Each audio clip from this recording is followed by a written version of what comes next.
E. Patrick, with your work as an ethnographer, and especially with Sweet Tea, you share the stories of more than 70 black gay men between the ages of 19 and 93 who were born, raised, and continue to live in the South.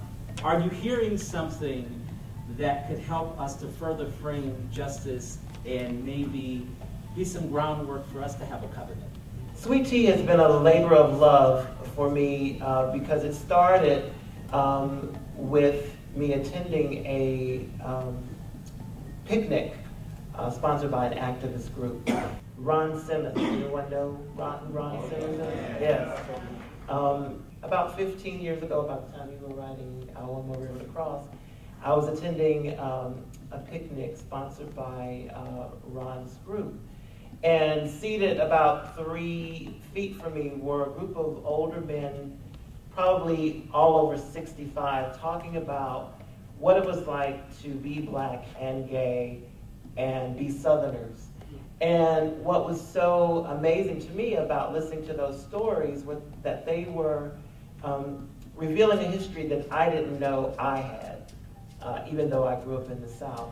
In the same way that my identity was affirmed by listening to this older generation of men who had gone through so many trials and tribulations, but still had a sense of community, these men were looking for affirmation of their own lives as black gay Southerners. They were also looking for confirmation, looking for community. And so what has happened as I have toured the country with this performance, I get responses from people saying thank you to me for bringing these men's stories to light. And so young people in particular are looking for some kind of affirmation to know that we have a history and a history of struggle that we've overcome. And that has been encapsulated for me in one man in particular that I interviewed, George Egerson, who just turned 97. Here's someone who was born in 1912 in New Orleans and has seen almost a century's worth of history.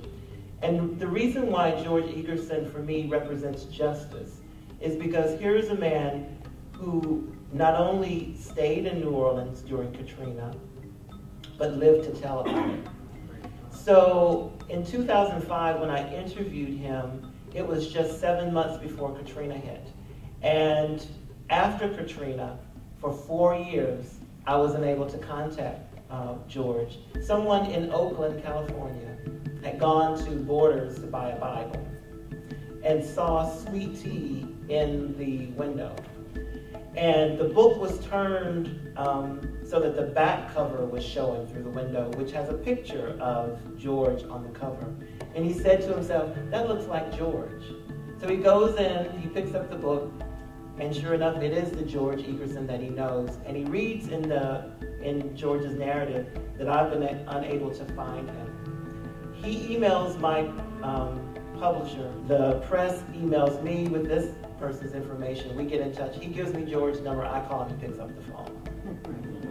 And that was last July. And in September, I went down to New Orleans to have a reunion with George.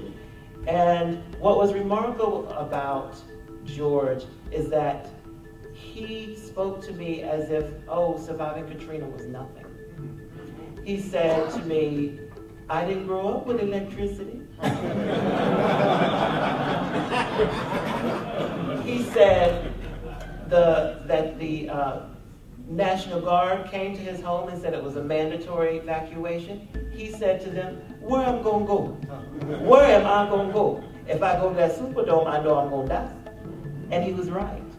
So from him, I glean all of this strength and courage from someone who has survived so many things. And for him, justice is being who he is in the world. There's the other side. There's the youngest man I interviewed, whose name was Stephen, who was born in Atlanta but raised in Tuscaloosa, Alabama, who is separated from someone like George Egerson by 70 years, but has gone through similar struggles in that he was homeless at one point in his life.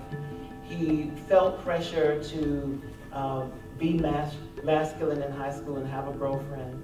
Felt pressure to have sex with a girlfriend. She gets pregnant. They have a son. And so he is a teenage father because, in his words, I was trying to be something that I'm not.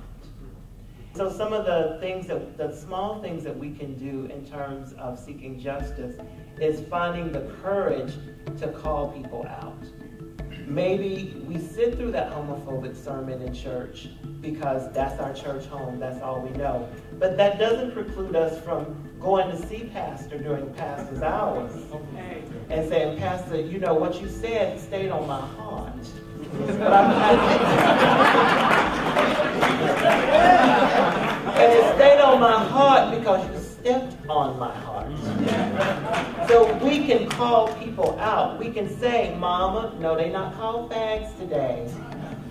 Grandmama, no, we can't say that. We have to speak to the ignorance in our own communities, in our own families. And so that's some of the lessons I've learned by speaking to the men in Sweet Tea and by traveling the country and sharing their narratives. Thank you.